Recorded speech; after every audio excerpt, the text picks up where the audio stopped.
Hey guys, I think we're gonna get started if you want to take a seat. We're gonna have George do his 2-minute talk. That's supposed to be 10 minutes, which turns into 20 minutes. Awesome. But we're gonna hold up the 10. No, you're not. Okay, welcome everybody. Thank you all for coming. I know there's lots of ways to get information nowadays, so we hope that this is a valuable way to get information and it's a valuable way to have your donut and coffee. So thank you to Patrick and Stephanie for providing the snacks for the meeting, and Pat and Frankie. Frankie's the new CCBA mascot today. He's a beagle wandering around over there with his nose in the ground. So no, I really do appreciate you guys coming and participating in what the CCBA has to offer. So thank you. This was a picture of the gala. So thank you to those who came to the gala. You can see the beautiful rainbow that was here. That was really cool. We missed out on the fireworks this year, but you know, the rainbow was very cool sight. So it rained for about the first 20 or 30 minutes, and then it was beautiful. So thank you all who came and brought desserts, and the bagpiper here. That was awesome. All of a sudden, bagpiping music appeared, you know? I was like, that's awesome. Tony, everyone do okay getting home? That, I tell you, I don't know, did anyone try Tony's raspberry wine? What do you think? That's a 10, Tony. Can we put an order in? If you're looking for, what was the percent on that? 16%. And I'm not a drinker, but oh my goodness, that was amazing. So, and then Russ is in here. Russ did the brisket and the chicken. I had a brisket sandwich, really good. So again, awesome time. And again, thanks to the people that make it happen. Next slide. So I get 10 minutes. It won't be 10 minutes. So I always like to start the meeting by thanking. I always leave somebody out that I need to thank. So I appreciate everyone, the work everyone does, and I apologize if I forget you. Obviously, to my wife, Kathy, she's not here. I did thank her, trust me, and her team, because they're the ones who put on the gala. I just sit there and be a drone. And we talked about the bagpiper and all the members who showed up to bring positive energy. It was great. I think the weather kept some people away, but those who turned out, 2 thumbs up. The second line is the CCBA is managing, for those you don't know, we probably have about 50 hives out there in Chester County. A lot of them are at Chestland. There's some at Bondsville. There's some at Sugartown. So there are 3 sites that we manage hives, and the hives are largely used for educational purposes. The apprentice program has the educational hives. This queen team has the queen hives. Bondsville has a beginner program. Sugartown has a beginner program. So there's about 50 hives, and there's a bunch of people that make sure those hives are managed. On the apprentice side, it's Joe Z, who's not here. On the queen team, it's Brooke and Charlie, who aren't here. On Sugartown, it's Mark. And on Bondsville, it's Tim. So just a big thank you, because that's a bunch of work to keep those educational hives going. Of course, Donna, one of the roles, of the essential roles of the first vice president is meeting, prep and planning. So thankfully, Donna is doing that for me this year. A shout out to Damon and his community engagement team. I mentioned this last meeting. I would say that every month the CCBA is out doing 4 or 5 talks a month, and there's a small group of people that do 4 or 5 talks a month. So Mark's here as part of that committee. Damon runs that committee. The ask has gone out from me a couple times to volunteer to help out, and it continues to go out. And the reason why do you think I keep bringing it up? Why do I keep bringing it up? Because we need volunteers, right? I mean, I don't want to preach to the people that come out, but if I'm asking, I really need volunteers. I get it, we're all busy, but I only bug you as much as I need to bug you, and I don't, I won't get into it because I only got 20 minutes. But if the ask, Whole Foods Kimberton, they do rounding up this month. They've been doing rounding up for us for the last 4 or 5 years. Shout out to them. If you can shop from them, please do. You understand the rounding up. You go to the register. You want to round up, give to the CCBA.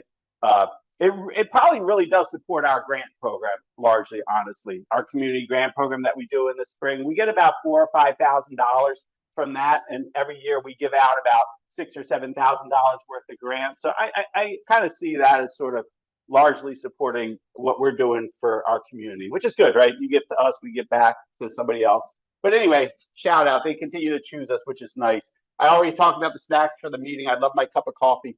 Thank you. And again, to the entire CCBA membership for keeping involved. We are doing a lot of things. In order to keep doing a lot of things, we just need people involved on some level. If people don't get involved, then we just modify what we do. Next slide. Everything we do, Mark put this slide, everything we do need volunteers. None of us get paid. So this is a 100% volunteer organization. Find a committee lead. They're the ones who are doing the work, right? So like the committee leads are the ones putting on all the programs and doing the projects. So, like, hey, Mark, I hear you do community engagement. You might, can I? Hey, Damon. Hey, Damon. Well, do I have any committee leads here today? My committee leads are not present. I can't pick on anybody. So can I just put a plug in for the Queen team? I think the Queen team needs people that help with the parents if anybody's got equipment. They just need to feed the hives. Charlie is not there and Brooke is not there. So I'm not sure who's leading the endeavor. Or is anybody going? Yeah, I'm not there. John, your lead. Your name's John? Yeah. Okay, she didn't tell me about you, but I don't know what that is. So cool. I'll be following you to the aviary. I'm coming to help you. Yeah, it should be quick. There's 50 pounds of sugar left because use it all up. The hives are losing weight there, which we'll get into a second. So yeah. So the only thing I'm not sure about is how much water's in the blue thing out there at the shed. Anyway, next. Upcoming highlights. So a couple things coming up on the CCBA that people should be aware of. November is our board of director elections. For all of you who aren't aware, the CCBA is structured that there's a 7-member board, and they're the elected officials of the club. And then that board sort of picks a president, and then that president sort of picks the committee leads and officers. Do I got that sort of right, George? Yeah. George is the current chairman of the board. So you make it up as you go. So the membership is involved in selecting the board members, okay? And that's kind of how the membership votes and the membership voice is heard by the selection of board members. Any CCBA member can be a board member. There will be 2 open seats in November. If you're interested in being on that board, you have to get 5 people to say, yes, I like Regina. She would be a good board member. Not that she has enough on her plate already, right? And then you submit that to George, and George will the board will put together a list of people that we will present to the membership in November for election to the board. So start thinking about if you want to serve, if you know somebody who wants to serve, because there will be two seats open on the board this year. I got that. Fondant sale. The fall fondant sale, we always do a fall fondant sale. We will probably do a fall fondant sale this year. Sugar prices, fondant prices are up. So don't be, we're not making any money on this fondant sale. So we buy in bulk from the place out in Lancaster, and we basically sell it to you at the same price. So you're not going to get it any cheaper, but I know the prices are up this year on it. We usually pre-sell it, so you order it online, and then depending on how much is ordered is how much we buy. Just so don't think you're going to show up the day of and pick up your fondant. It doesn't, at least as of now, it doesn't work that way. 2025 conference planning starting soon. And our committee lead just walked in. Carissa is here. Good timing, Carissa. Carissa has volunteered, as everyone does at the CCBA, to once again lead our 2025 conference, and I will give her. I will give you a minute, Carissa, but I will take it back in my 20s. So, What? You have a minute. What? 2025 conference words, Oh. thoughts. I know I didn't tell you I put you up in front of everybody, but Okay, well, I have nothing to say, honestly. I'll say it for you. what, oh, you have. No, go ahead. We're still in the planning stages. We're gonna have a small group get together, hopefully in like 2 weeks, to kind of get a plan, like a layout. Are we going to do virtual? Are we going to do in person? What is it going to look like? And then once we have an idea of what we want it to be, we're going to reach out to y'all to see like who wants to volunteer. We'll probably be looking for some skill sets, like whatever it is, like whatever it turns out to be, if it's virtual. Anyway, so be on the So answer the survey, right? Yes, that would be awesome if you could do that, because we still don't know, like, what's the need or what's the want? Do you want it strictly in person? Do you want it virtual? Do you want both? You know, whatever. So just let us know. It's like 1 or 2 questions, super easy. You can even be anonymous when you fill it out. So it would be really helpful for us. So that's all That's I it. have. Cool. Am I missing something? No, that's good. The survey does have a free text. There's 1 question and 1 free text, right? So simple. It takes 30 seconds. But the free text is highly valuable, right? So if you have an opinion, who doesn't? Share it, because I will read it. And maybe it will inspire the team to do something differently, right? So please take a moment to fill out the 30-second survey. December holiday party instead of the December meeting. The October meeting, I think, will be here, right? That's what we've decided. The October meeting will be here. The November meeting will be at the Scout facility in Exton. The December meeting, yet to be determined, wherever we decide to holiday party. So you're going to miss a month of bee education, potentially. That's okay. Next. You have a big house, let us know. We have a big house and a so now my 20 minutes starts. I always talk every meeting about, keeping bees alive and this informative hive inspection and trying to just sort of train people that there's a process to going in and sort of observing and collecting information and then using that information to make decisions, right? And ultimately, management is a behavior. We all manage our hive differently. And I said this last month, and someone actually came up to me and said, "George, you're right." I was like, I got first time for everything. So I said, I'm going to repeat myself this month, right? Because somebody found some wisdom in it. So behavior equals what? If anyone remembers, perspective. Your perspective on things, right? Your perspective on beekeeping, your perspective on the world, your perspective on humanity, and everyone's perspective is different. And I'm not going to tell anybody what perspective to have. That's yours, and it's as valid as anybody's. Like my perspective is like this, somebody else's perspective is like this, someone else's perspective is like that, and that's going to drive your behavior, and it's going to drive your behavior with bees too. So that's a piece of it, and then the other piece of it is behavior equals perspective plus desired outcomes, right?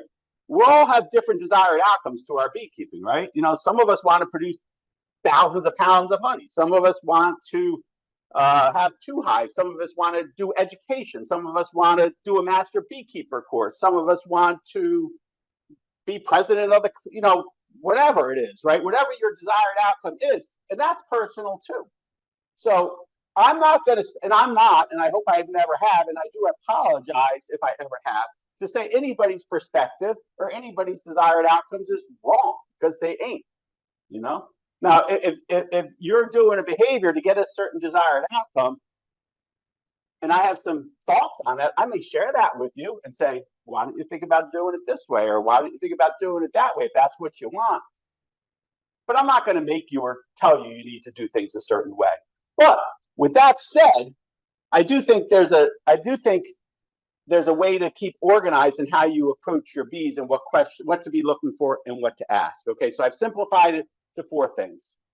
And if you can remember these 4 things, when you get into your hives, you're always going to know what to do. And the chance of your bees being alive is a lot greater than if you don't, right?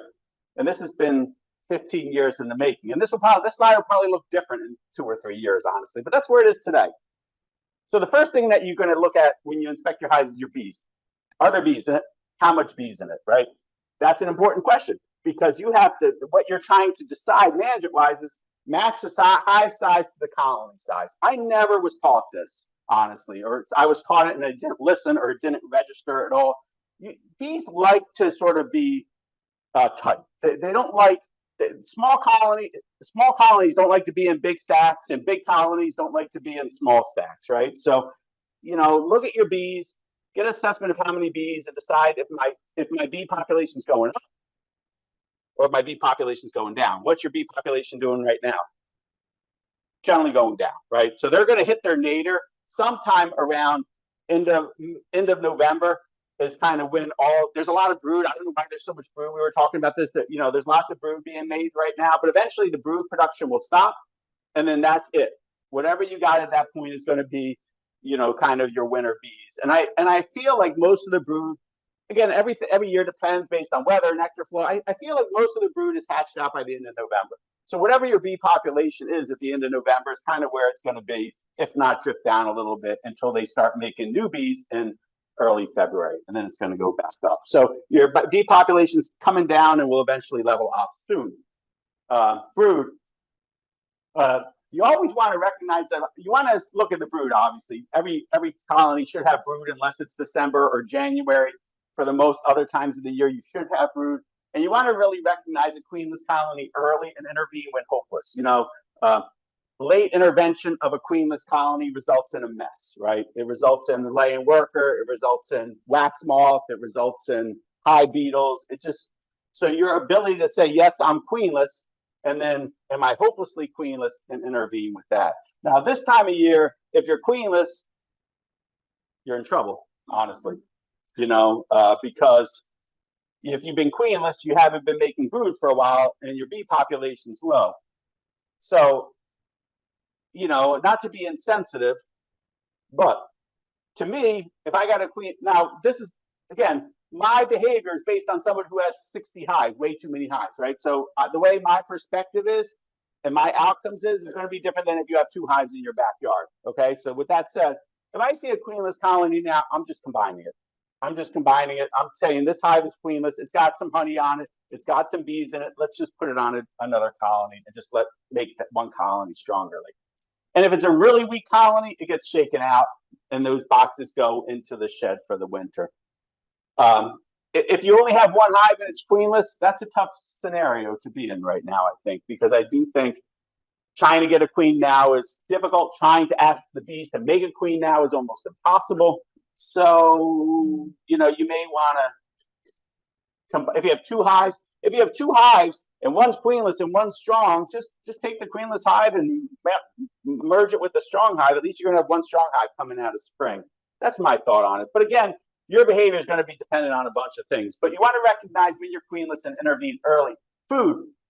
You always want to assess food. This gets not talked enough about too, along with hive size. You know what I mean? Like, bees need food. We need food.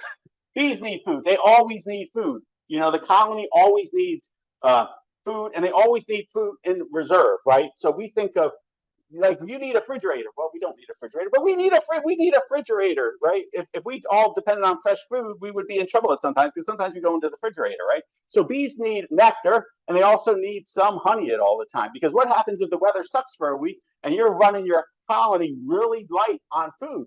You know what's going to happen? They're going to shut down brood production, or that brood isn't going to be as healthy as it can. So you always want to be looking at, is there enough sugar? Is there enough nectar and honey? And is there enough pollen on the hives to produce, not only to keep up with brood production, but also to give them some reserve if there's times of stress, right? So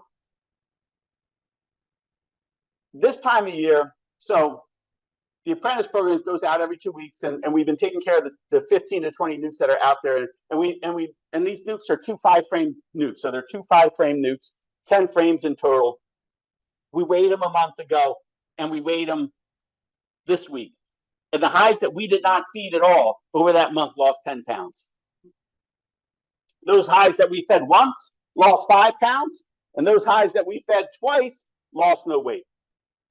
I don't know what to make out of it, but it's clear that, that the consumption in the last month at the Chesapeake apiary in hives that are 2 boxes has exceeded their ability to produce. So they're down 10 pounds. Now, is that what's going on in your apiary? I have no idea.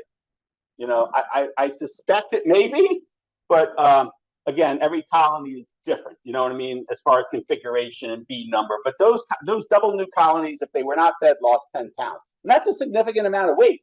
I mean, they basically went from an average of 50 pounds to 40 pounds. This is average over that month.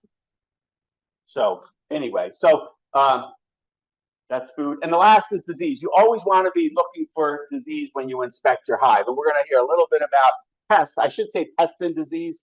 They kind of in the same category, but you want to be mindful, and you really want to know your monthly May count and treat effectively. Now granted, if you're running 50 hives and you're a commercial beekeeper, you've just said, George, I ain't doing it. Okay, you're not doing it. That there's a universal, don't know your mite count management, but I think the ideal is to know your mite counts. With that said, I won't say it because I'm running out of time. Next slide. There's got to be value in this. There's got to be. I thought like 10 minutes on this last night. So September management considerations. This is what I would, if I was in your apiary and I was kind of coming in and consulting for you, these are the things I would be thinking about in your hives. One is I would be trying to convince you to decrease hive size to overwintering configuration. So you can overwinter in a single, you can overwinter a single deep, you can overwinter a single deep and a medium, you can overwinter in 2 deeps, you can overwinter in 2 mediums, you can overwinter in 3 mediums. Anything in excess of that is probably an excess, honestly. What of that you choose is sort of up to you as far as what your beliefs are in some of that. But smaller colonies need smaller space, bigger colonies need bigger space, right? So if you're a honey producer, you're trying to run the biggest colonies ever, you're probably going to need 2 deeps. If you're sort of, not pushing your colony size up, they probably will be okay in 1 deep. It just depends. Combined, if not queen rate, we talked about that. I wouldn't be putting a frame of brood into a colony to ask them to raise their own queen. That's not going to happen. Even if you go out and buy a $50 queen, chances are that there's not going to be enough bees in that hive to support it going through the winter with the, if it's been queenless for a while. So I would advise to combine or shake it out. Feed, I made this mistake last year. I did not feed enough. This year, I tried to leave more honey on the hives to avoid needing to feed. We'll see how it goes. Typically, colonies need at least 30 to 40 pounds of honey to survive the winter. Nectar flow pretty much stops once the frost comes, which is generally the first week of November. So in general, this is how it goes. Hives will lose 5 pounds in November, 5 pounds in December, 5 to 10 pounds in January. In February, they lose about 10 to 15 pounds. And then March, you hope the nectar flow starts. And that depends on the weather, right? So that's kind of what you do. So 30 to 40 pounds will get you through if all goes well, honestly. But if you end up having a March that's cold and wet, you may be running a little bit short at that 30 or 40 pounds. But anyway, you must have 40 pounds on to at least survive. Otherwise, you're going to use emergency feed all winter, which I did last year, which I highly don't recommend. So in this time of year, you want to feed 2 to 1, right? Because it's the fall, they're storing it. The less water, the better. So make sure, and to make 2 to 1, you got to heat your water. You've got to make it concentrated. So you got to get a burner out, heat your water, mix your sugar, 2 parts sugar, 1 part water. Average winter cluster about 7 frames of bees. More bees require more honey, less bees require less honey. It's really simple. And winter bees are healthiest when virus free. So this is the time of year to do your last mite treatment. If you need mite treatments, if your mite counts are high, it's nice to have a long acting treatment on right now when they're sort of raising their winter bees, whether or not that be Apigard, Apivar, or you're going to take your vaporizer out and use it a couple times in the next 6 weeks with oxalic acid. Just some way just to have a nice sort of coverage on when they're making their winter bees, so these bees are as healthy as can be. Virus-free bees are healthy bees. They're more likely to survive. And no matter what your behavior is, I think most of us in the room want our bees to survive the winter. So, really think about your inspections, really think about your management decisions, and really what you're trying to do is get your bees to survive. I'm way over time, but I thank you, Donna, for the 10 minutes. And I'm believing it was 10 minutes. So at this time, I usually welcome new members. Do we have anybody here that's a new member? I got a mic. Come on, my voice isn't loud enough. So if we don't have any new members, I don't have to correct George when he said I wouldn't put a frame of brood in to raise a queen. Because did anybody catch that? Did anybody catch that? Okay. Well, no, I mean, he should have said a frame of eggs, not a frame of brood. Oh, so I was just like, no, you're not going to raise a queen from a frame of brood. But Mark is going to do a demonstration on weighing hives because at the meetings when we brought up this topic, I'm like, how do you weigh a damn hive? So he's going to do a demonstration. This is our first meeting where we are going to match our door prizes with our demonstrations. So we do have a scale as one of our door prizes. This is an unpaid announcement. George was talking about the community engagement. Yes, we have some community engagement things going on in the next couple of weeks. I'm doing a talk at Concept School, Kimberton Whole Foods, 3 days from 10:30 to 2. Damon's in charge of that one. If you've got an hour or two, go to the Malvern site. Kimberton Whole Foods, Malvern on King Street is where that will be. West Nantmeal Community Day, we need somebody, or we need a couple of people to go to that event to actually represent the CCBA and talk about bees. And anybody here been keeping bees less than a year? Okay, guess what? You know more about bees than the general public does. You're more than qualified to go out and talk to the public about the wonders of beekeeping. In fact, you probably have a better feel for the wondrousness of beekeeping because those of us who've been doing it a while have gotten a little I don't want to say we're jaundiced. Damn it, jaded. Yeah, I got stung 5 times. That's it. I'm done. I'm walking away. And 15 minutes later, I'm back into the hive. So yeah, there you go. Bonsall Mill Park has their has an open house on the 5th of October. They had a major reconstruction done there. They've got a parking lot and a giant culp garden. Thousands of dollars worth of effort have gone into that effort. So we have hives there. But if you're willing or interested in coming to talk to bees or talk to people about bees, you could talk to bees about people, but it probably works the other way. And then we may also be at the Unionville Fair. Haven't heard back on that one yet. So there's a lot of stuff coming on. All right, how to weigh your hives. There's a high-tech way, there's a medium-tech way, there's a low-tech way, and there's a lower-tech way. But you should always consider frame balance. So one method is to come up to your hive, come to the back of the hive generally, not the front, and you grab it and you lift. Oh, well, I know what's going on. I know how heavy it is. Or I could use this handy dandy scale, or I could use a brood minder. Please remember, the bees in this particular frame, that's all honey. That's all empty. When I grabbed this frame in the middle, it went like this.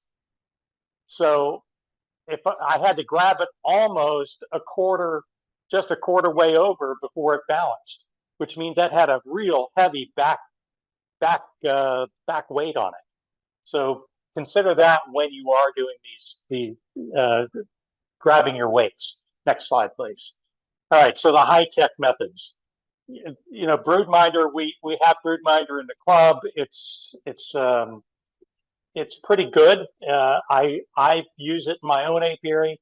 It provides a lot of good information, but Broodminder, the regular Broodminder has a scale that you put on the back of the hive. You set the hive on top of it. You're weighing half of the hive, so then you double the weight.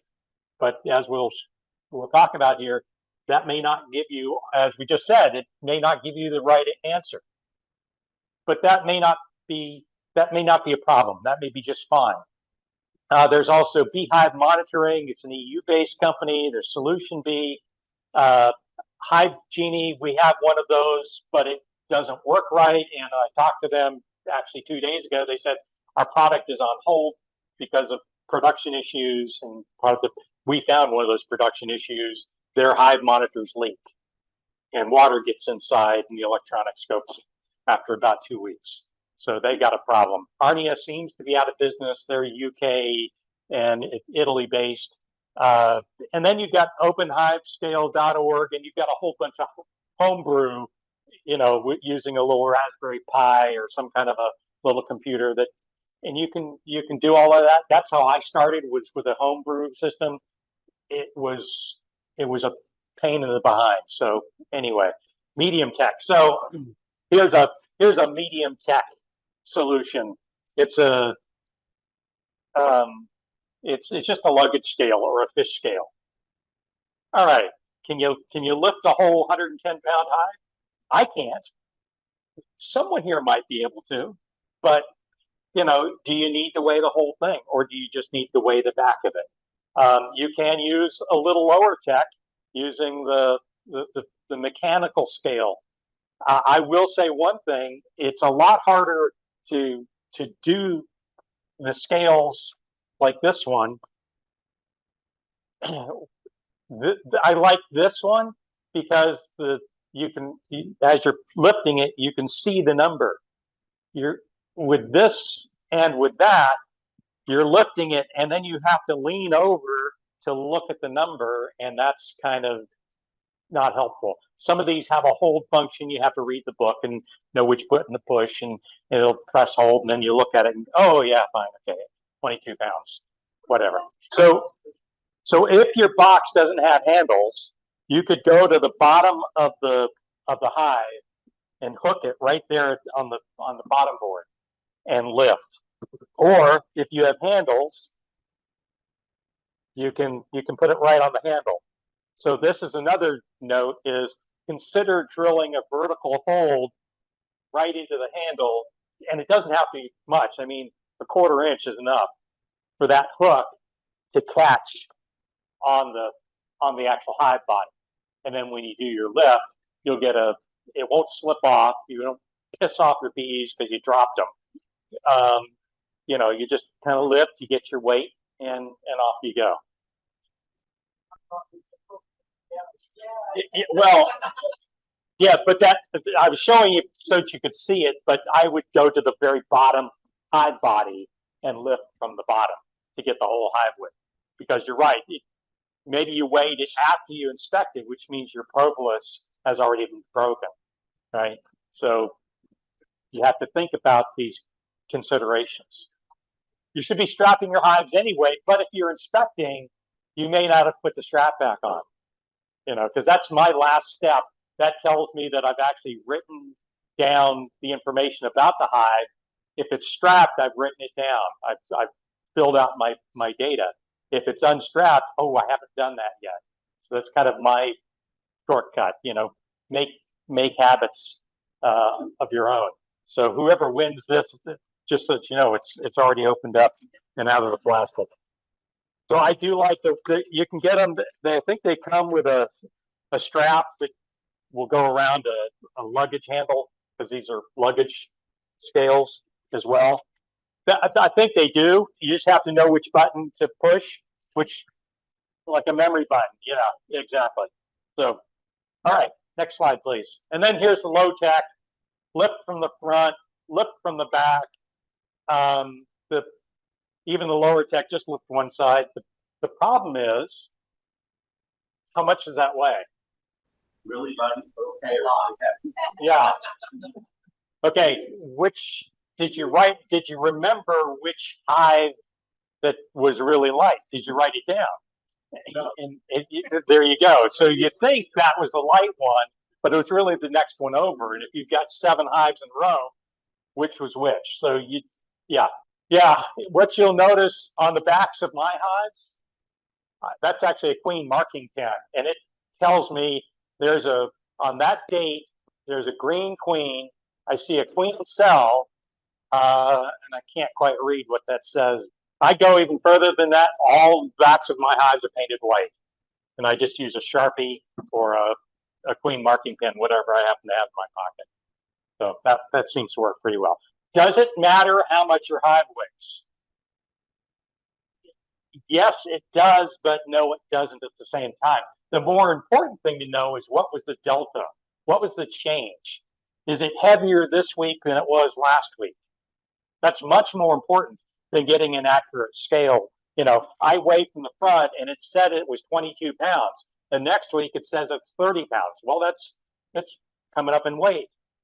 If I check it that next week and it says it's down by 4 or 5 pounds, you know, it's time to really start feeding. So you're looking at the change. At the very least, you're looking for the change in the weight. Would it be good to know what the weight of the hive is? Absolutely. Donna. I'm sorry? Every time I inspect. Okay. Every time I inspect is during the season is every 7 days. Now I'm starting to slow it down. I'm sorry, hold on. I said Mark is a tech data guy. Mark is a tech data guy. I'm really not a good data guy. I'm a tech guy. I'm a bee geek. Donna, what was your question? During the spring and summer, I'm absolutely weighing every 7 days. 16. So it's not 60, but it's not 2. Yeah, on 3 apiaries. My opinion. Ask 3 beekeepers, right? Ask 3 beekeepers. Exact weight is only important for research. Exact weight is critically important for me as a backyard beekeeper for every hive I've got. Weight is only important. So yeah, you've got all these different opinions. My opinion is, if you're doing research, you're trying to come up with some concepts or ideas. That's when the exact weights are important. By the way, Broodminder does have, and we as a club own one of the full hive weight scales that you put underneath the hive, and it weighs the whole thing in real time. Chris. When you're doing your inspections, you're taking the supers off. So doesn't that give you an idea on what you have weight-wise? How many supers you have, what you're going to need? Yes. So, like, do you really have to weigh the entire hive? Or is it more important just to look at the supers and make sure your income? You can look at the supers and look at the cells and say, hey, I see nectar coming in. Right. Last time, this was only a quarter cap. Now it's half cap. Right. Right. Yeah, it'll tell you that. Now, Your experience versus valuable, but everyone's. No, I know what you're saying. yeah, after a while, you get to the point where you're going, that, if you're constantly lifting a box and you're weighing it, okay, that's 25 pounds. I bet you within a few months, if not a year, you're going to go, that's 32 pounds. That's 37 pounds. That you get to learn that. But the consistency is also important. It's not just weighing the same way. I come to the front of the hive or the back of the hive and I lift on this point and I get a weight. That's important. It's also when you weigh it. So if I come in and weigh it at 8 o'clock in the morning, and then I come back and weigh that same hive at noon, and I come back and weigh that same hive at 6 p.m., guess what? That weight will be different. When you've got 10 pounds or more foragers out at noon, your hive weight's going to be different. You see that with the Broodminder weight scale. Oh yeah, you absolutely see it with the Broodminder. During the day, the hive's much lighter, and then in the afternoon, you start to see if there's a nectar flow on. You can see a 10-pound or 15-pound rise in a day off of the hive. Okay, and then finally, and this is the bottom line slide. That's why there's a bottom line. But I'm bummed. Keep records, and whether you keep records using write it on a piece of painter's tape on the back of the hive, or write it on the back of the hive, or use Hive Tracks free on your phone or whatever, keep records. Otherwise, because you just don't know. You really don't. Okay, Carissa and then Chris. Is there an ideal time of day? You talked about the differences when weighing at different times of day. Is there an ideal time of day to weigh, or it just depends on what you're wanting to know out of it? Yes. Absolutely. The ideal time is when you're going to be consistently weighing, I think. Okay, whether I can go out there 8 o'clock every morning. I've got 8 o'clock. At noon, I might be somewhere else. I might not be able to go weigh it. If I'm weighing it during all of my inspections and I do regular inspections, then that seems to be the right time to weigh it. But you should also if you're doing the weights and you're tracking them, you want to make sure that you annotate the time that you did that weight. So yes, any other questions or comments? You were talking about Chris? painter's tape, painter's tape. I tape. Post-its makes a thing called post-it extremes. They're made for outside, and they stick extra better. Where do you find them, Chris? I got them online, man. Like everybody else. like everything else in this world, Amazon. I remember 4 or 5 years ago, Chris Biondi, he had the, if it's too heavy to lift, he had the device with the, using the photo and this, the height is adjustable. Is there any, 4 years ago, Yeah, I remember that talk, but I think what this fulcrum thing, I have not seen any since, just that one talk. I know that the hive lifter, Merle brought a hive lifter one day and lifted all of his hives. With a hive lifter, you could put a scale down and then put the hive lifter back on it, the hives onto the scale, you'd get a good weight. So, and one last thing for you is that we did this out at the apiary, the Cheslin apiary, Thursday? We're at the Thursday? Yeah, Thursday. So we took the scale, not this one, mine, and we went to one side, it was 22 pounds. Went to the other side, it was 24 pounds. Public math, 46 pounds, right? Okay, 46 pounds front, added, or the two added together was 46 pounds. Then we put the whole hive on a scale, and it was 54, Or something like heavier. a lot heavier than spraying the front, weighing the back, and adding the two numbers together.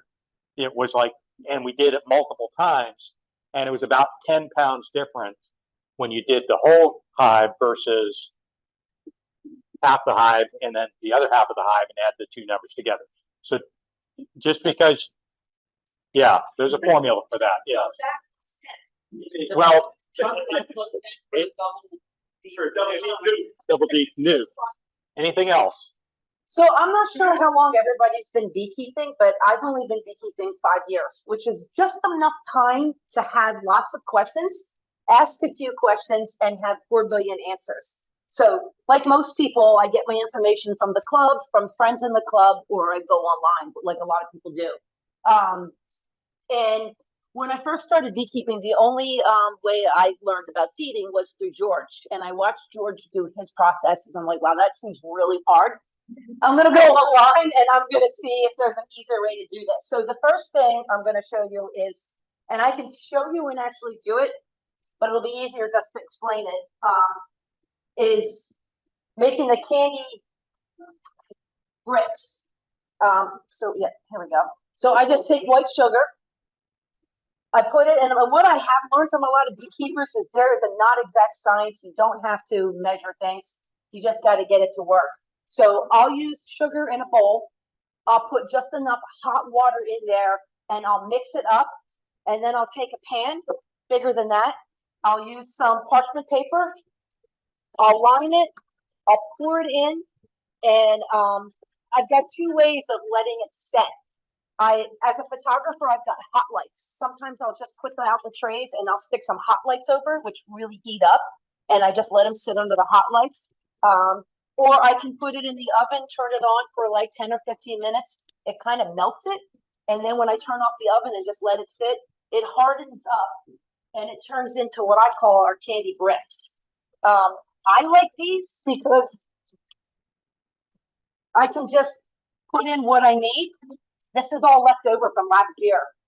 So I just break it up. When I have them setting in the pan, I'll take a pizza cutter and I'll score it so that I can actually break it into different chunks. I'll get a big bin of it and I'll just put the chunks in the top. What I use, I used to use shivs that I made. And then during one of our, what do we call it when we sell stuff, they use stuff? Auctions, thank you. During one of our auctions, I picked this thing up. And I used my boards over the inner cover. And then I used this over the hive, which is the screen, and the inner cover over it. And every time I came out, pulled up actually, I didn't need an inner cover. I just put the lid right over this because the bees can't get through it. And I was able to check in. I just put all the sugar over this. What was really cool about this was that they can access it from any angle. When I use this over the top of my hive on top of an inner cover, they had to come up through that little opening in the middle, and somebody says, well, the bees don't really move around that much, and it's kind of hard for them to access it. I noticed the bees all over the bottom of this eating the sugar, whereas this not as much. So last year, Leela and I got together, and I took a bunch of my, I guess what are the shallows? I took a bunch of my shallows and I added stream to the bottom of it. And that's what I'm using now. I don't have them with me because they're being used right now. So I only have this. So what I did was I brought one of my leftover shims. And I'm just showing you that it doesn't matter what size box you have. You can kind of create any size box, which is awesome. And I'll use that to feed the candy bricks. You guys don't need to see me make one, right? You can kind of guess. All right. The other thing is liquid feed. I know everybody, George is saying 2 to 1. I went online. Does anybody know who David Burns is? I'm sure you guys have seen David Burns. Yeah, he says 1 to 1. He says 1 to 1. Honeybee healthy, 1 teaspoon. Honeybee healthy amino bee booster, 1 teaspoon. And this is just a powder, a protein powder, 1 teaspoon for 32 ounces of water. So I made this up. It looks like lemonade. It's in a lemonade container. Don't drink it. It's not lemonade. But I made up about 3 containers of this yesterday. I filled up 3 of these. And as you can see, they fit nicely in my box. I put this right on top of my hive. Now, I'm kind of lazy and cheap, so I don't really have all the jars and the little fancy things. So I take these containers, and I literally put a big cloth over the top. I put the lid back on. I hope I did this right. And I'm going to, if anybody wants to come up and look, as you can see, it's dry right now. I literally flip it over in the top of the hive, and the water starts to seep out, and this whole thing gets nice and saturated, but not too much. And when I put it in, there's no bees on it. After I go to the next hive and I come back and that's all saturated, the bees have all come up. So I'm putting the screen over it this way, so the bees can access it from the bottom and from the top. And they suck that thing dry. I've done it a couple times and they seem to suck it dry. The only thing I haven't done was use the pollen. So I'm not really sure how the pollen is going to work with the cloth, but I like to experiment and try things. But I'm going to put this on the floor so you guys can watch this. It will seep out and it will eventually saturate. This is just water. This is just water. So, and then a couple of things I wanted to tell you was that you guys know what these things are, right? So they're paint mixers. So if you guys are doing big giant buckets, you have like 100 hives and you want to get your drill and use this in a bucket with the sugar water, these work really great. They make them in 5-gallon ones and 1-gallon ones. Does anybody have any questions?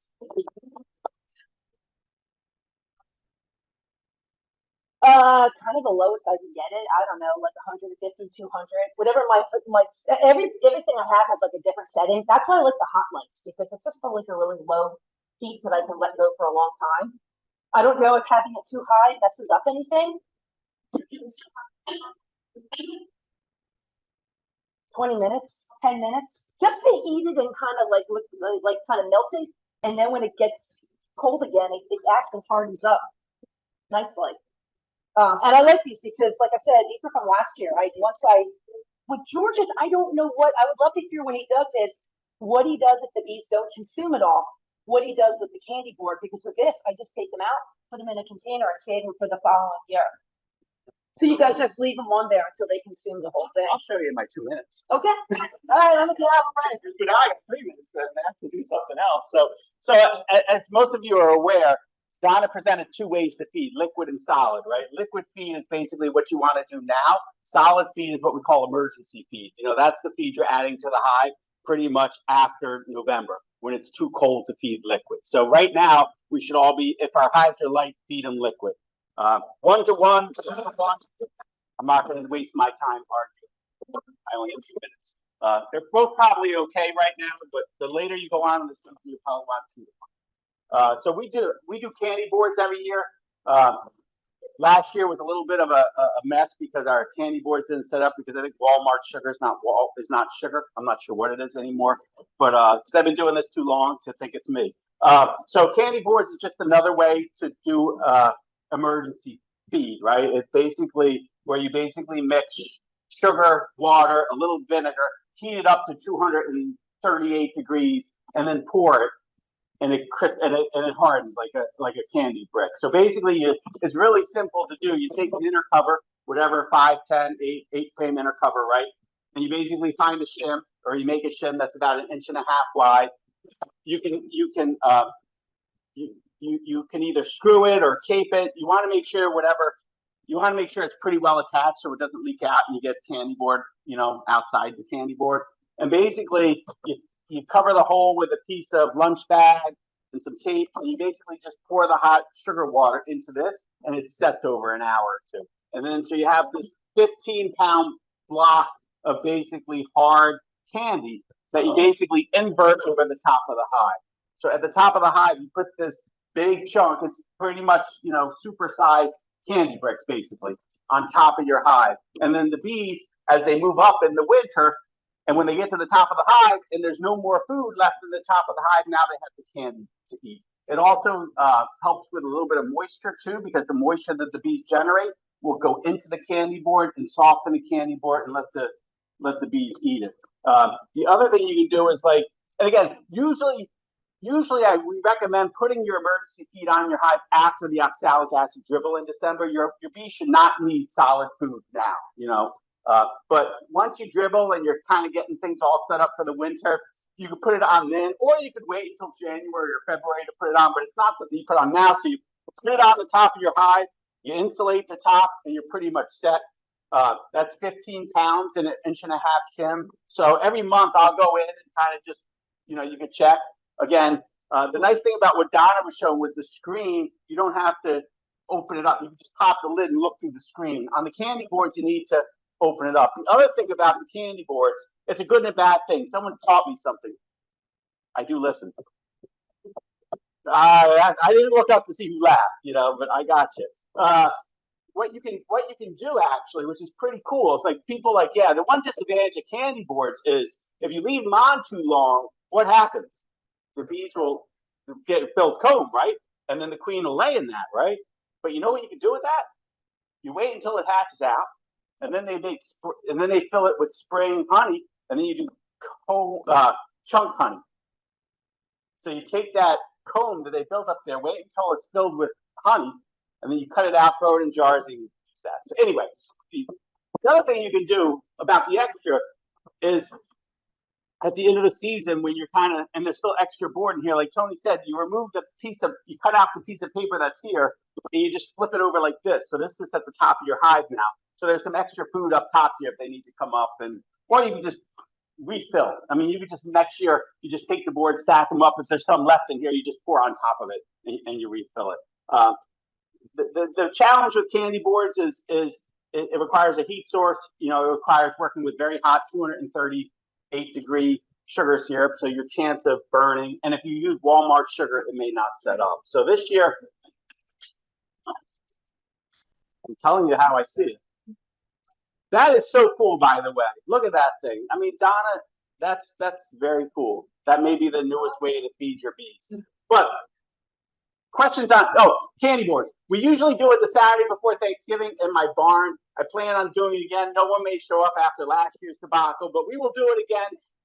Tony brings the wine, so if you enjoyed the wine, it's another opportunity to get raspberry wine. Instructions will come out. You basically bring an inner cover. If you have a shim, great. If you don't, we make shims and some sugar, and we'll pour you a candy board. This is great for someone who has 2 or 3 hives and just wants to be one and done with it, and we'll make candy board. Anyway, questions? Yes, Regina. I complained my before, so essentially I take sugar, and just mix a little bit of water, and it's not red, but a little bit of vinegar, and then you let it out, and it'll evaporate. And it's solid, and you invert it on the hive too.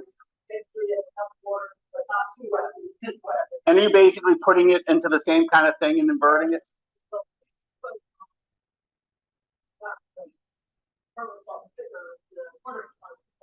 On it? Okay.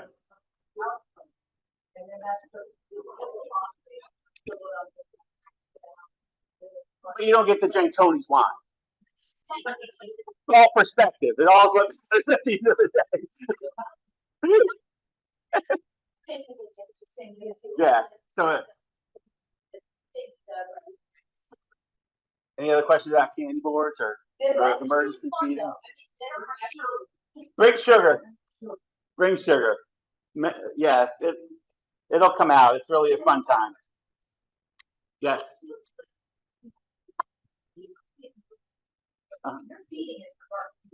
So there's emergency feed, like all this solid feed is basically only used if the bees need it, right?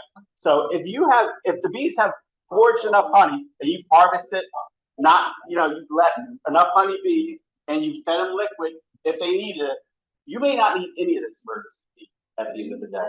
December that you need it, or are you deciding in the fall that you're going to get? I think it depends on going into the fall. You kind of know what the weights are of your hives. If your hive's really heavy, basically, I don't want to take up too much time, but I will. Every month, like December, January, February, I make a round on my hive and I basically pick it up. And if it's light, it gets emergency feed. If it's not light, I just let them go with whatever's on the hive. So that's kind of my way of doing it. Now, some people after the dribble, they put emergency feed on all their hives, just get it started. And then they don't have to worry every month to go out there and check the weights of their hives. But I kind of know you kind of know 5 pounds in Jan, you kind of know what they're going to consume and you kind of just go from there. George, can I ask you a question? This is kind of an extension of Charles. If you put on sugar and they have honey, will they choose the honey over the sugar? Not always. I was gonna say, because if it won't Sure. hurt to put it on there anyway, why not? Yeah, just if put you're it on feeding anyway? sugar water, right? No, the hard stuff. Right, but you want them to use up all the stuff on the frames first, in my mind. Like, that's why I go.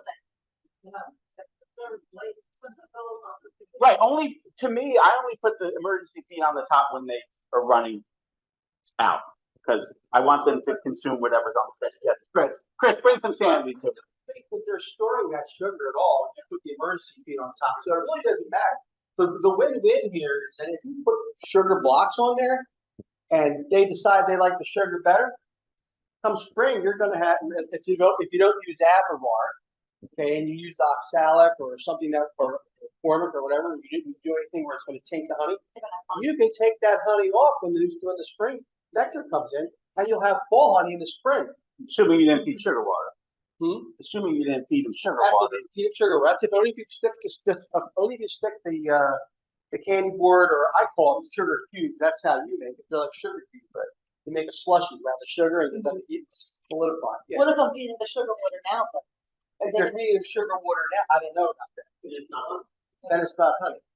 That's the one thing about it. So we said, if you eat nothing but McDonald's day in and day out, your bees are really additive to both the morning. It's not going to be so different variety. You don't want to eat the sugar, some of the honey, but it's they got variety. So it's like McDonald's and Wendy's in the hive together, huh? But you kind of know right now which hives are light and which hives are going to need some help to get through winter. I mean, bees die 2 reasons through winter. One is disease. Those hives usually die before January 1st.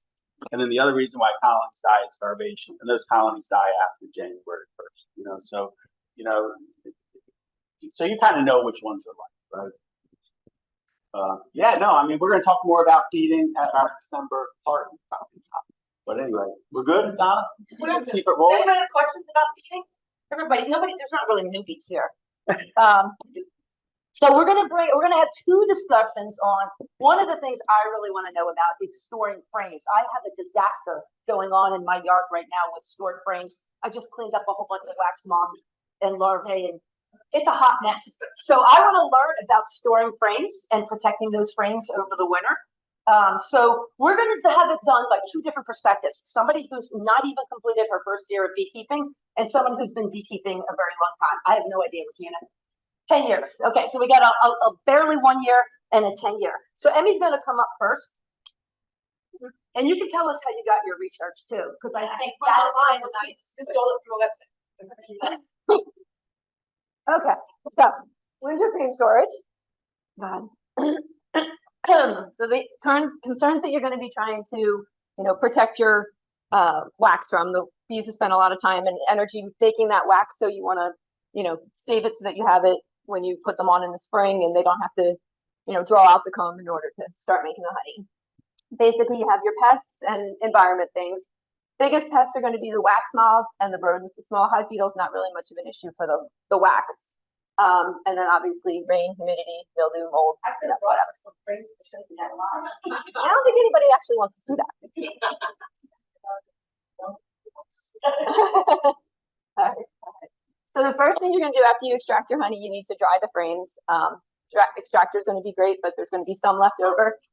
So anything, the honey, the comb, the pollen, it's all going to be attracted to those pests. You want to put the frames and the foundations outside where the bees can come along and clean up that excess honey that the extractor didn't get out. And then obviously, you could potentially be bringing in yellow jackets or hornets or whatever also. So you want them away from your house, away from your hive, so that they're not going to steal your good stuff. All right, after that's done, you want to take care of the pests first. So you're going to freeze the frames, especially if you're using like your, refrigerator freezer and you have your own food in there, whatever, to place the frames in the plastic bags just so that if, larvae or whatever fall out, they're not falling on top of your frozen pizzas. And then 20 degrees Fahrenheit for at least 5 hours will be enough. If you can get your freezer even lower than that, if you have like a dedicated freezer or whatever, and get it down below less than 5 degrees Fahrenheit, you would only have to do it for about 2 hours to kill off all those pests. And then there's 4 methods that I came up with for storing things over the winter. First one is just like the airtight method. First thing, a bag, not like a trash bag, because that's really thin plastic that wax moths can actually eat through. If you can get like the thick vacuum seal and seal the frames inside them, that's going to be obviously great because it's airtight. You could also use something like a plastic tote and just make sure that you duct tape all of the holes and the gap between the tote itself and the lid so that it's absolutely airtight. And then seal it immediately after removing them from the freezer, just because the wax moths can get in there pretty quickly if you leave them out sitting. Think you've taken care of it, but then you get new ones in. The open air method, this I thought was really cool, especially like the DIY little rack thing there. This just takes advantage of the air and the sunlight. You're keeping them, air flowing and not in the dark, so the moths aren't going to be interested in going into them anyhow. So just a rack like this, or the other one there is a couple of things in like a barn. Just make sure you have the sunlight to, again, keep the moths away, and spacing them about 1 inch apart so you get the airflow. This is good if you don't have a lot of indoor space because you need the sunlight and the outdoor air and everything like that. But, again, it has like a little roof on it to keep, I guess, rain itself off of it, but out in the elements. Okay. And then the crisscross stacking, what I read was this is the easiest, cheapest manner, but it's not very much guaranteed. You want to make sure the boxes are off the ground itself, so put them on like a stand of some sort, and then just stack them, rotating 90 degrees. You can do this inside, but it does need light. You do it outside, there's not enough light in between to keep mildew from growing because part of the boxes are covered by the box above it. Good thing about it is it's chemical free, but again, not guaranteed to definitely keep everything off. And then the stacked and sealed method, again, off the ground. Recommendation of this was to start with an upside down top cover, so have the metal side on the ground, and then stacking the boxes inside the lip of the top cover, and using a plate of the p-dichlorobenzene crystals every 3rd box. These are specific moth crystals, not mothballs. You don't want to use those. That's not a chemical that would be safe for your bees or your honey. And then apparently there's also certain BT larvicide, which you can put in there. Stack them up, like I said, a plate of the crystals every 3rd box, and then a second top cover, and seal it with duct tape around all of the cracks and everything because you want to keep the fumes inside the boxes. My talk is a lot more extensive, and I apologize. It's about a half an hour. So, but I'm going into much more detail. I was originally asked to talk about frame storage, and some people had a couple questions, and Donna had asked, would you give a talk on frame storage? And I said, I just obtained my Master Beekeeper certification, so I said, let me go into a little more detail. We'll talk about winter pests. Emma touched on them briefly, but I'm going to go into a little more depth into it, so hopefully you'll gain some additional knowledge. So we're just gonna touch on varroa mites. I know everyone's probably tired of hearing about varroa mites, but we'll just quickly touch on them. We'll talk about wax moths, small hive beetles, mice, and then skunks. So mite control has to start in spring. People think about mites June, July, and then I've talked to so many beekeepers. I'll say in June, July, did you treat for mites? No, it was too hot. I couldn't treat. It's too late. If you haven't already treated your hives, started at least looking at your mites by June, it's too late. I start my mite counts in May. Once a month, I run 40 hives. I do mite counts once a month. It's a half a cup of bees, 300 mites.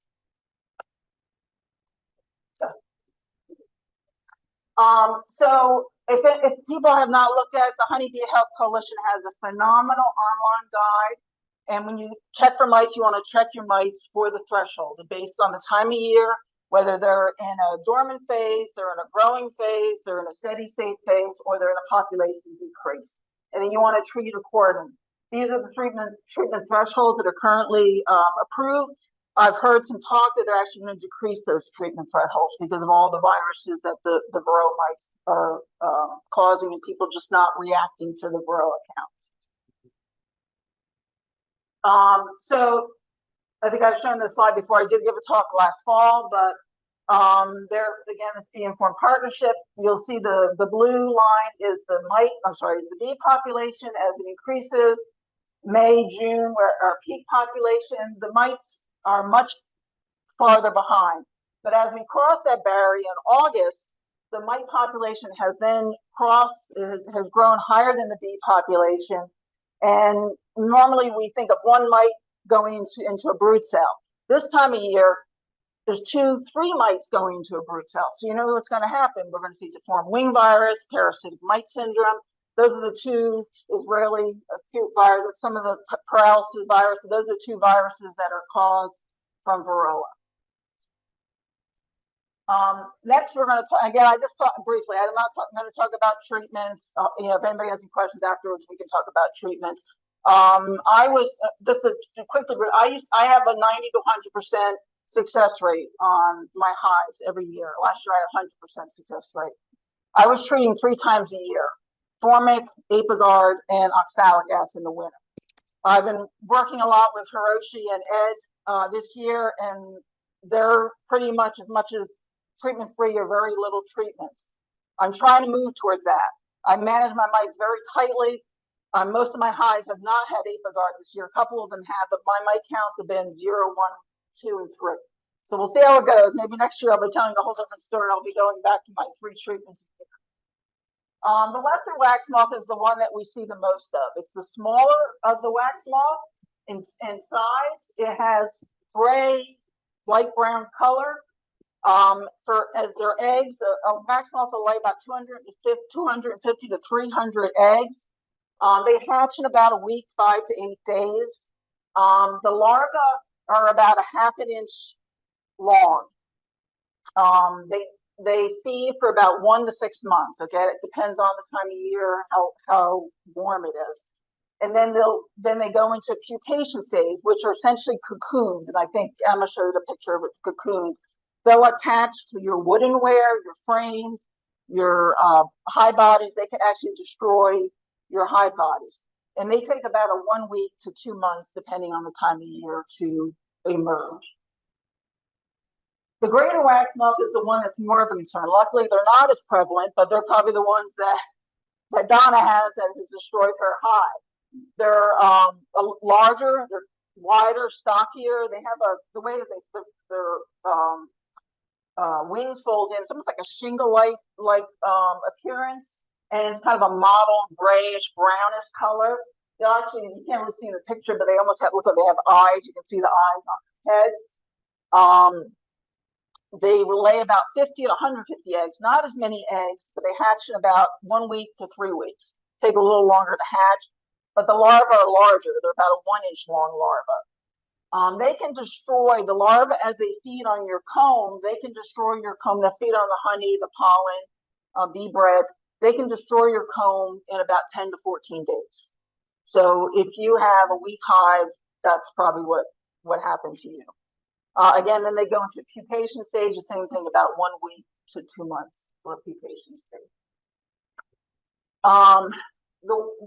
The way you can tell the difference is, and I'll show you pictures of the comparison. The wax, if you ever try to squish a worm, when the larvae on the bottom, they're very easy to squish. You know, you can just hit them with your hive tool, they squish real easy, or just press on them, they squish real easy. They have 3 pro legs at the front and 4 in the center. Again, I apologize, the lighting's a little harder to see the picture. But the way to control it is keep a strong hive. The more population, the better. George talked about make sure your hive is the right size. Keep your hives condensed. I know a lot of people that store their extra equipment, their extra brood bodies, their extra frames on top of their hive above their inner cover over the winter with a screen in their inner cover. Well, the bees can't get to it. They can't patrol it. They can't clean it up. So you can destroy your comb over winter if you store your equipment above your hive.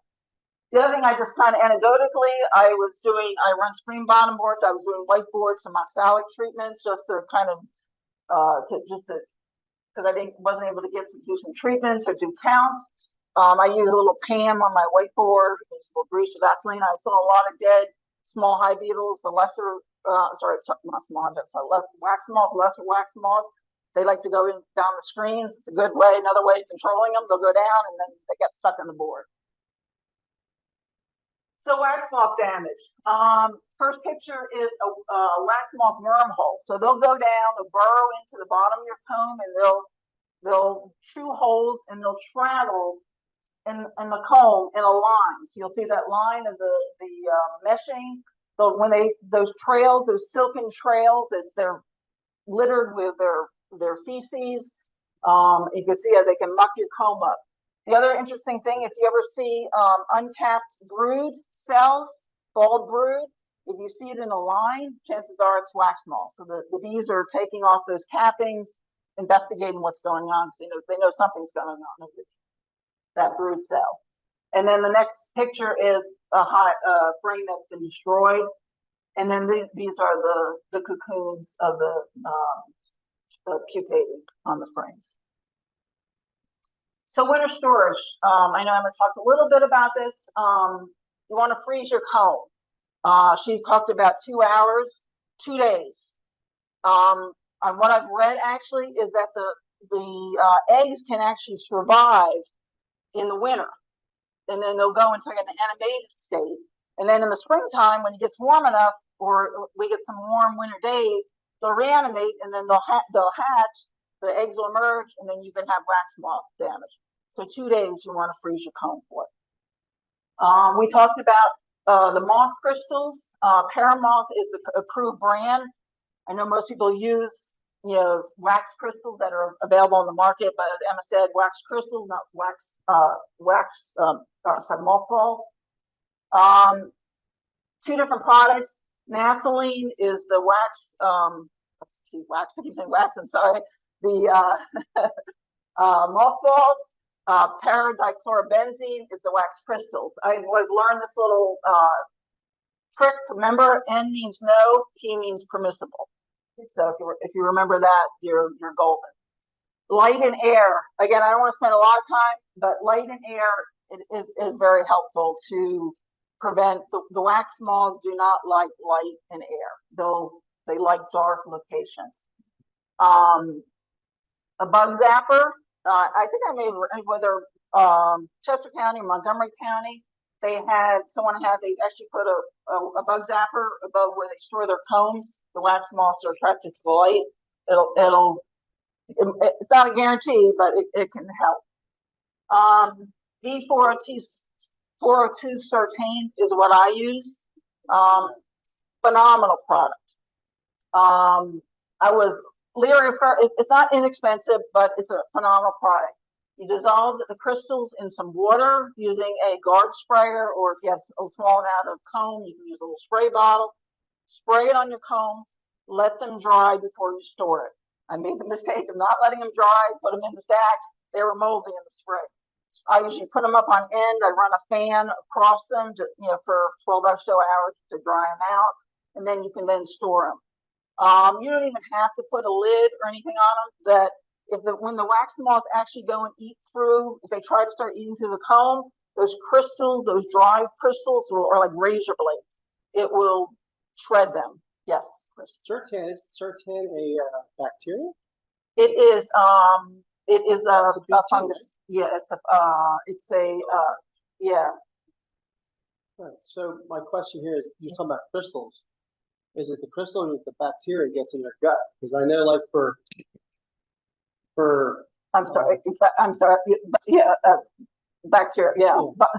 okay, I'm just because I know like for like cabbage leaf, you put down dipel, yeah, which is the same stuff, different species of bacteria, and that messes up their gut. Doesn't it do the same thing for them though? Yeah. Okay. One of the things that I learned too is when you do it in an area that the bees can't get to it, because what'll happen is when it's wet, the bees will actually will go in, they smell the comb, they think they smell the honey, everything, they'll lick it up, so then that'll be gone. So make sure when you dry it in the area the bees don't have access to it. Believe me, the bees will find your super, especially if you're doing this time of year, they'll find it quick enough. It comes like a powder. It's a tiny crystal. Yeah, it's more expensive. It's more expensive. Yeah, it's more expensive in the liquid because it's pre-made. So there's another product on the market called Zenteri. So the product that's used is Bacillus thermogeline. It's the only one that's used for moth control. They use it on plants. It's a lot cheaper. It comes in a pound-sized bag.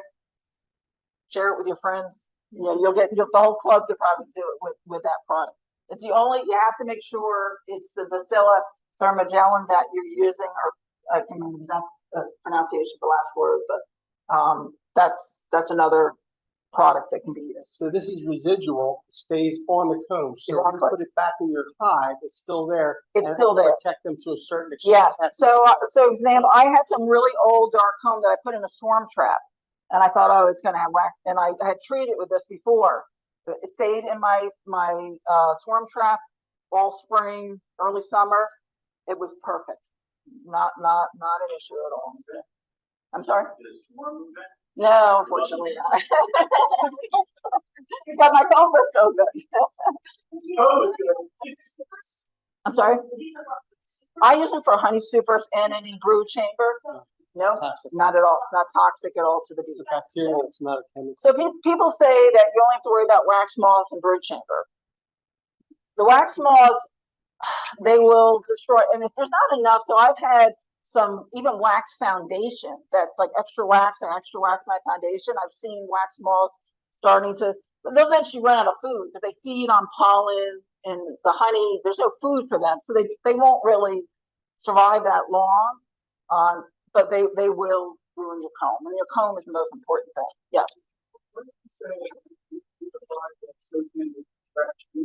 Well, no, the comb attracts the bees. So the smell of the comb and they can smell it a mile away. So they'll come and they'll be all over and they'll suck up all that liquid, not realizing that there's no liquid, there's nothing left to dry for the wax moth. So, but again, if you're running a couple, the moth crystals were great if you're running. I mean, that's what I did for years. I ran moth crystals. The problem with moth crystals, you have to let it all air out for about 24 hours before you put it on the hive. You got to constantly replenish those moth crystals because they will evaporate. It's a little bit of, it's more work. But this stuff is great. I mean, again, I've bought bags, I've shared with my friends and give them, if you only have 3 or 4 hives, only need a couple tablespoons and you're good to go for the season. So this is how after I've treated my hives, I stack them. I've cut plywood boards to put on top. The only reason I do this is not for because obviously it's not knowing what the air is getting, but I'm not worried about it. I already have the Sertan on there. It keeps, my John Deere Gator is in the garage, so I'm always bringing bees in the garage. So it's just to keep the bees out because I've gotten bees that get in my supers, and then if there's any pollen left over, they kind of muck things up.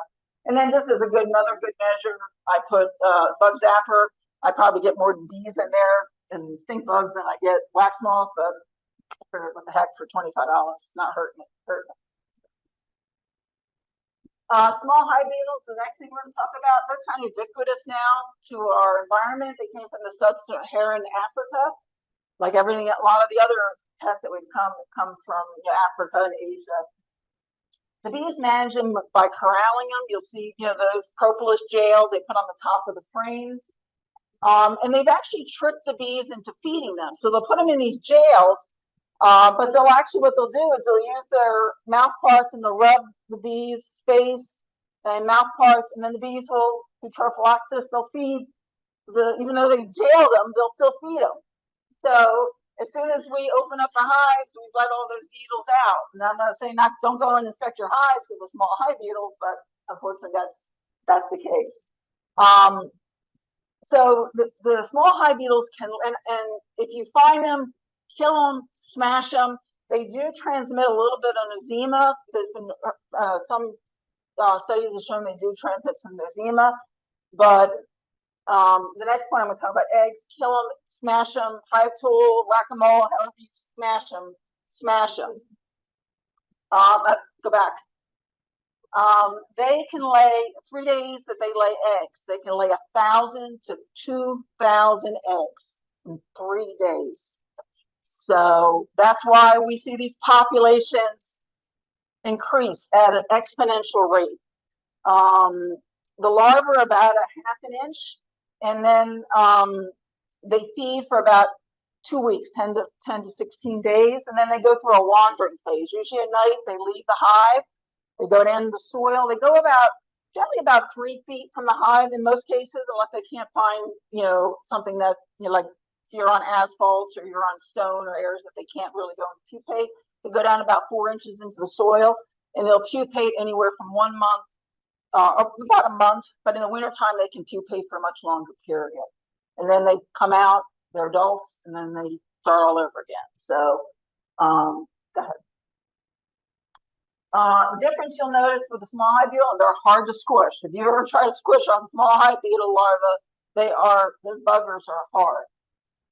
Usually what I do is if I find them on my whiteboard, or if I have, I'll usually just put them in some soapy water. I'll knock it, wipe, if you have debris on your whiteboard that a lot of times they'll feed on the whiteboards. I'll usually scrape that. If I see those larvae, make sure you scrape them into something that you kill them. Because if you put them on the ground, then you haven't done it. They have 3 pairs of perlites at the front, 2 rows of spines, and then 2 spines at the back. And they're about 1/2 inch. Okay. So this is the difference between a wax moth versus a small hive beetle. We see larvae. Unless you want to look at these buggers really close, most people go, they don't want to look at them. So this is the picture. So the top one is the greater wax moth. The middle one is the lesser wax moth, and the small hive beetle is at the bottom. But again, the easiest test is you try to squish them, and that'll tell you which one it is. So small hive beetle control, the biggest, keep strong hives. All these pests, the bees will keep them under control. Just keep a strong hive. Hot, sunny location. They say the wax moth. Oh, geez, I can't wax my mind. Wax moth, small hive beetles. Sorry. They're lesser. I have my hives in part sun, part shade, but the ones that are in deeper shade or a little more shadier, I don't like to work hives in hot sun. It's just too damn hot. But if you keep them in, the shadier they are, the more problem you'll have. Minimal disruption. Again, I'm telling you, make sure you inspect your hives, but the more you disrupt them, the more you're disrupting your jail. Beetle traps work. There's a couple different manufacturers. Beetle Blaster is one of them. They work okay. You put a little bit of oil, a little bit of apple cider vinegar in there, vegetable oil, apple cider vinegar will attract them, but it evaporates and you have to keep filling it up. The beetles know how to keep above that oil level. You'll get some of them, but they like to get underneath the edges here, and they'll get under there. So usually what I do is I run my finger along the trap before I pull it out. Twister sheets is another thing people like to use. You'll get some beetles in there. The things that I like about them, I don't use them anymore. I tried them at one point. The bees like to pull, I have a lot of hygienic bees. They like to pull it through the hive. They'll pull it apart, and all those microfibers and all those plastics will get in your honey. So I personally don't like them. I don't recommend them, but they can work. The other thing that someone had taught me one time is corrugate plastic. So they're like the whiteboards we have, cut a small section of it, tape one end, put them in the hive. The beetles will go into those corrugate and take them out, and then knock them into that hot soap or that soapy water. Diatomaceous earth. That's crystals. I'm sorry, my mind was on crystals. Diatomaceous earth. So the small hive beetles go into the ground. The diatomaceous earth will, when they go through that, they're like razor blades. It actually cuts their bodies up. But if you put it down, you can put it out on the ground 3 or 4 feet from the hive, spread it around, make sure you wet it down, because if the bees try to collect it like pollen, it'll hurt the bees also. Yep, right on top, sprinkle on top. Wet it down. Don't wet it. I know, I said on the wet it. Yes. I don't use it, so if I when it's low humidity, it works the best. Because when when you have high humidity, it doesn't affect it as much. Okay. All right, so that's good. I mean, again, I apologize because I don't use it. So, and I've never used it, but I feel it works better when it's dry, when they crawl through it, when it's dry, it cuts them, and then when they leave, you have it's like, I'll put it this way, I used to use it for fleas in my house, and if you used it in the summertime, when it was humid, and you didn't have an air conditioner on, it worked, but not real good. Put the air conditioner on. Works like. Well, you put it on the ground. but the bees can. I mean, if they're in a colander, if they can collect it, they can. But in most cases, they don't. They don't. Because I know by what I see with the fleas in my house when I had a dog and I had fleas. It didn't work best with low humidity. Okay. So I apologize. And I don't use it at all. It's not something that I use. The other thing is, like I mentioned before about the debris, make sure if you use whiteboards or use screen bottom boards, keep your boards. If you solid, the bees will keep your bottom boards clean. The small hive beetles that's where they like to feed, larvae will feed in there. They will, if you don't keep your boards clean, once a week I go and I clean my boards if I use. Yeah. Ask 2 beekeepers. So, go ahead. This is another one. Again, I know, George, you use these, right? Or do you use these at all? These are traps that are made to go underneath your screen bottom boards. They don't work with most of the ones that Forest Hill make because there's not enough clearance, but you can shim your hive up and put these under. You can put diatomaceous earth in this. You can also put oil, like an oil trap with some vinegar. This will also work for small. Someone came out, asked me to come out and look at their hives recently. They had a small hive beetle problem. Oh my gosh. And they had thousands of small hive beetles in these traps. When diatomaceous earth at the bottom of that. Yep. Wet. Yeah, you'll get a sludge. That's the problem. Yeah. So, all right. I learned something new today. So. They're called Freeman bottom. Freeman. Okay. They do work, but you got the Yeah, I think Apimae also makes their pollen trap can be converted into that. Yeah. We'll just quickly talk about mice. They'll enter in the cold weather and they'll make nests in the hive. So when the bees are clustered, they don't find the mice, or the mice come in after the bees are in cluster. They'll essentially destroy your comb, especially if you're using freeform or wax foundation. They'll chew up all the foundation, destroy your comb, they'll make nests, they'll urinate all over the place and destroy your comb. If the bees get to them, they'll sting them to death and they'll purplize them. You'll find these little bugs in your hive. Get your mouse guards. I've actually got my mouse guards on now because because of robbing, I put on, instead of putting introduce, I'll go ahead and put my mouse guards on. The one on the bottom left is the commercial one that's made. There's also ones that can use as introducers and moving hives. Now, when you have 40 hives, you get cheap. You don't want to spend the money, the couple of bucks they charge for the other ones. Just use 1/4 inch hardwood cloth. I just screw it on the hives. I put a little bit of that Gorilla tape I talked about. I screw it in, and then I get the political signs, I cut them up, and I use those as kind of an entrance introducer on my hives.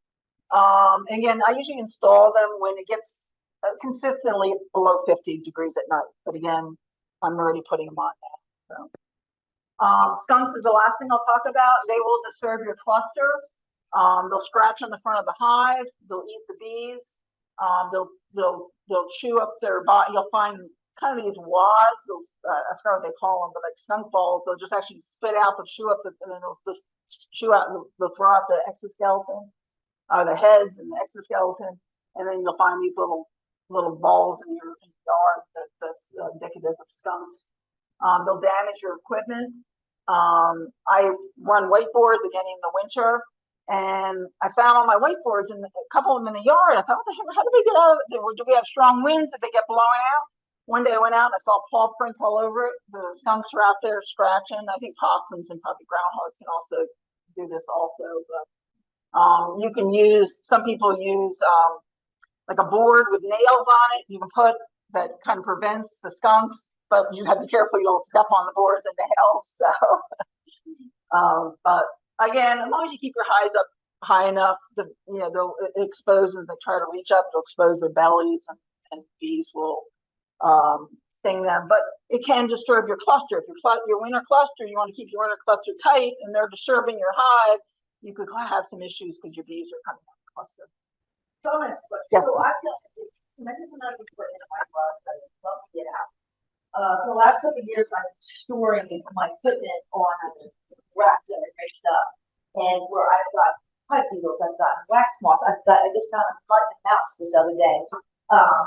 I want to move my equipment under cover, and if I can get it under cover, I'm thinking about putting out a solar panel and putting some lights in there for the wax moth and stuff. I was going to buy another shed, but for the amount of money it's going to cost me to level the ground, I'll have a shed instead of this. I'm thinking those carports that are cloth. I've got an area in my garden that's kind of a little bit weak, it's tucked away. But I just use a carport, cloth carport, set that up. The cloth what? Cloth what? Carport. Oh, carport. Okay, carport. And then, put up some solar panels and put some lights in there and just store my equipment that way outside. As long as it doesn't blow over, get heavy rain. It'll be beside the fence and beside the trees, so it's pretty. Yeah. And tucked down. Yeah. That's what the force sit outside. Yeah, and you can do this like Georgia. You can put queen excluders on top and bottom.